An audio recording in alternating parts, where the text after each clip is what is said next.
ಅನುಕೂಲಕ್ಕಾಗಿ ಜಲಜೀವನ್ ಮಿಷನ್ ಯೋಜನೆ ಜಾರಿಗೆ ತರಲಾಗಿದೆ. ಆದರೆ ಚಿತ್ರದುರ್ಗದ ಕೆಲ ಭಾಗದ ಜನರಿಗೆ ಜಲಜೀವನ್ ಮಿಷನ್ ಯೋಜನೆಯೇ ಕಂಟಕವಾಗಿದೆ.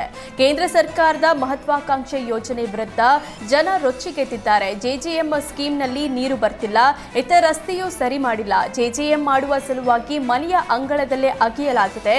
ಇದರಿಂದ ಜನಸಾಮಾನ್ಯರಿಗೆ ಸಮಸ್ಯೆ ಉಂಟಾಗಿದೆ. ಧಾರ್ಮಿಕ ಕ್ಷೇತ್ರಗಳಿಗೆ ಸಂಪರ್ಕ ಕಲ್ಪಿಸುವ ಭದ್ರಾ ಸೇತುವೆ ಕಾಮಗಾರಿ ಆಮೆಗತಿಯಲ್ಲಿ ನಡೆಯುತ್ತಿದೆ. ಅನುದಾನದ ಕೊರತೆ ನೆಪದಲ್ಲಿ ಚಿಕ್ಕಮಗಳೂರು ಜಿಲ್ಲೆ ಎನ್ಆರ್ಪುರ ತಾಲೂಕಿನ ಬಾಳೆಹೊನ್ನೂರಿನ ಭದ್ರಾ ನದಿ ಸೇತುವೆ ಕಾಮಗಾರಿ ಆಮೆಗತಿಯಲ್ಲಿ ನಡೆಯುತ್ತಿದೆ.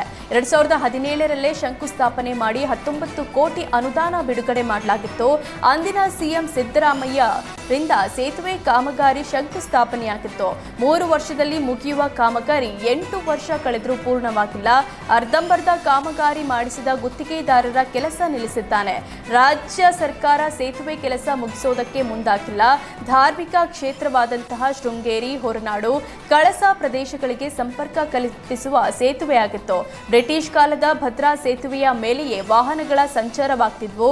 125 ವರ್ಷದ ಹಳೆ ಸೇತುವೆಯಲ್ಲಿ ಬಿರುಕು ಪಿಲ್ಲರ್ಗಳ ಬಳಿ ಮರ ಗಿಡ ಬೆಳೆದು ಶಿಥಿಲಾವಸ್ಥೆ ಉಂಟಾಗಿತ್ತು.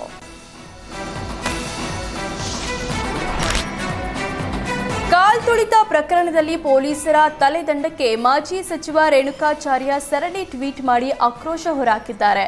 ಸಿಎಂ ಡಿಸಿಎಂ ಮಧ್ಯೆ ಶಿಥಿಲ ಸಮರ ದುರಂತಕ್ಕೆ ಕಾರಣವಾಯ್ತಾ ಅಂತ ಪ್ರಶ್ನಿಸಿದ್ದಾರೆ.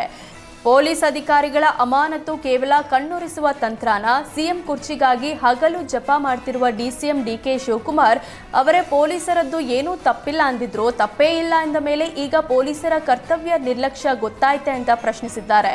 ಕೇವಲ ಅಧಿಕಾರಿಗಳ ಅಮಾನತು ಮಾಡಿದ್ರೆ ಸಾಲದು, CM DCM work from home ಖ್ಯಾತಿಯ ಗೃಹ ಸಚಿವ ಪರಮೇಶ್ವರ್ ರಾಜೀನಾಮೆ ನೀಡಬೇಕೆಂದು ಆಗ್ರಹಿಸಿದ್ದಾರೆ. ಸರಣಿ ಟ್ವೀಟ್ ಮೂಲಕ ಮಾಜಿ ಸಚಿವ ಎಂಪಿ ರೇಣುಕಾಚಾರ್ಯ ಒತ್ತಾಯಿಸಿದ್ದಾರೆ.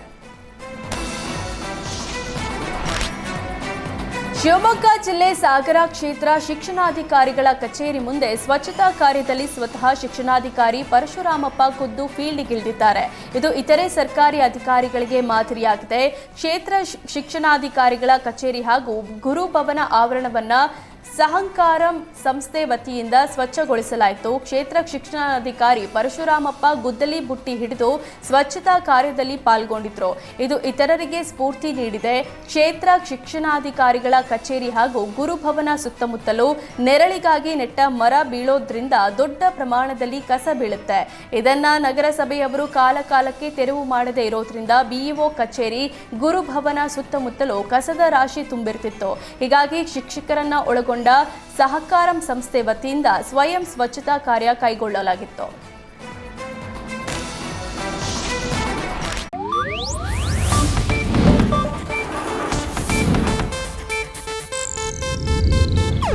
ಇದು ಏಷ್ಯಾನೆಟ್ ನ್ಯೂಸ್ ನೆಟ್ವರ್ಕ್ ಪ್ರಸ್ತುತಿ.